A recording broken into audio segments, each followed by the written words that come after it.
I thought it'd be fun to do a quick video here and kind of talk about our camping setup.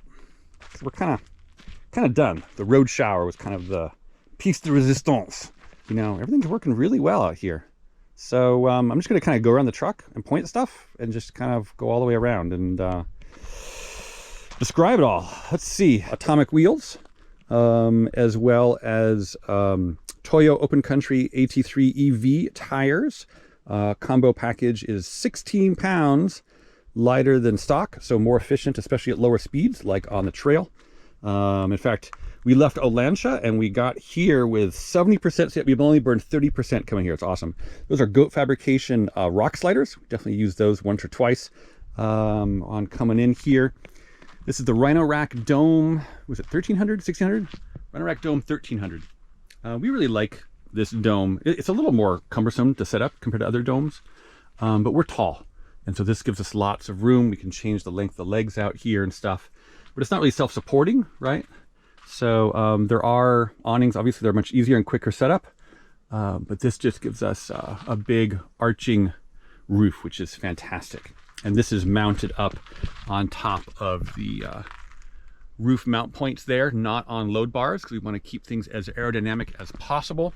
Cool camp light here. This goes both bright white as well as red to keep the bugs down, and it's magnetic, so you can just like honk it right on, which is pretty sweet. Of course, Thunderbolt Adventure Supply camp kitchen. This is definitely one of the biggest party tricks of the truck. You pull this out and people go, wow, that's just absolutely amazing. We love this thing so much. That being said, we do have the power feeding into our Jackery 1000, which I'll show from the other side of the truck, so we can actually feed the camp kitchen essentially without turning the truck on, because that's one of the big tricks of the truck is you really want to keep it off to keep phantom drain to a minimum.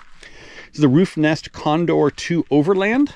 Essentially, the difference between this and the normal Roof Nest Condor and other tents like this is it has the aluminum shell with the mounting rails. And so this is fantastic. Let me extend you up here. So you can see we've got the traction boards up on this side. And, you know, the little awning and the, we actually have the rain fly on right now. Honestly, I should have taken that off. It's so bloody hot. But anyway, what are you going to do?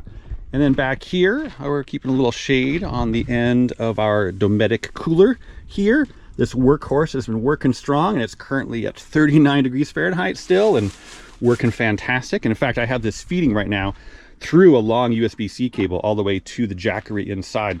Our drawer system here is from Ranch Road. This is fantastic. It takes up exactly half of the bed and it slides easily on the plastic. And so this allows us to essentially do a drawer system style thing without needing any additional hardware. And it comes out easy enough. And you know, we balance it in the back with a whole bunch of weight from all the water bottles. And our total water capacity, we keep 8 water bottles here. We have 2 in the camp kitchen. And then we also have over here the Yakima Road Shower. Just put this on recently. It's 4 gallons of water. Pressurize it from, of course, the compressor inside the truck to 50 PSI. And it works fantastic. It's really, really nice.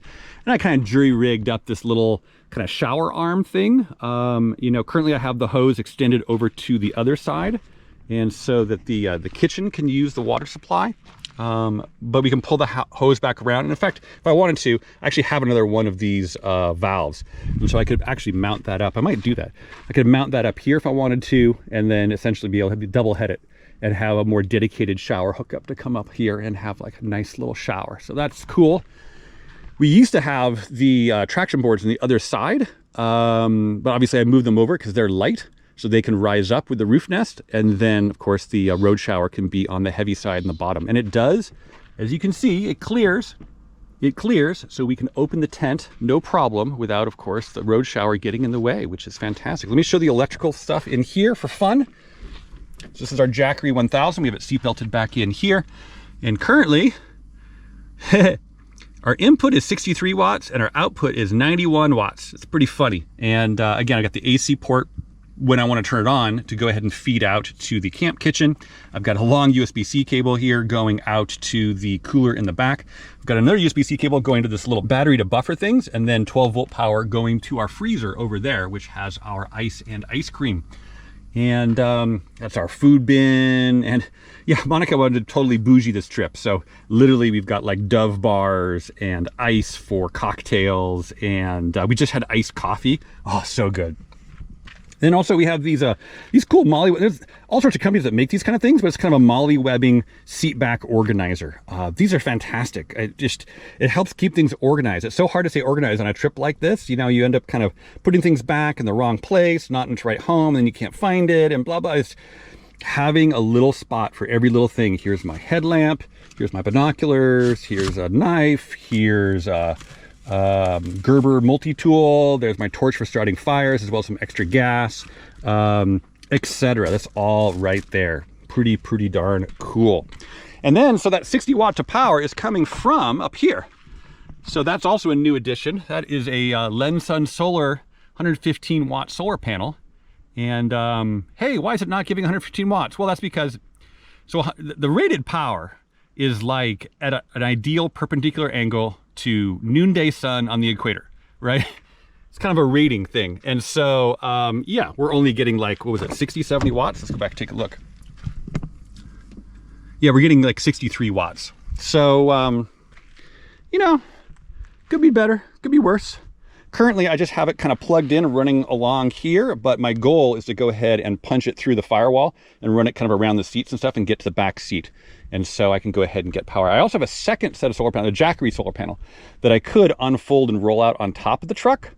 Again, it's nice. I don't have anything up there like load bars and stuff to get in the way. And so it's like a 4-panel unfolding thing. It's 200 watts. And the Jackery, as a reminder, the Jackery has 2 DC inputs. And so I could totally set up, I'm kind of testing it to see how much power I can get out of the Lensun Solar here. But honestly, considering I'm already burning more power than we're actually collecting from the sun, maybe I should go ahead and roll that out and get some extra power. Anyway, so that is our setup. Again, here's our atomic wheels with the shiny blue titanium lug nuts. Those saved 1.5 pounds for all 20 lug nuts. Totally worth it, not at all actually, but they look kind of cool because the wheels are antique bronze, even though you can't tell right now because they are trail gray at the moment. And that is our camping setup. It is pretty darn awesome. And then Monica, so are we doing iced coffee first, or are we doing brunch first? We are doing iced coffee first. Okay, so we got to make it so it can brew, so we can enjoy it tomorrow, right? We already killed our iced coffee this morning, and it was so good. Best thing ever.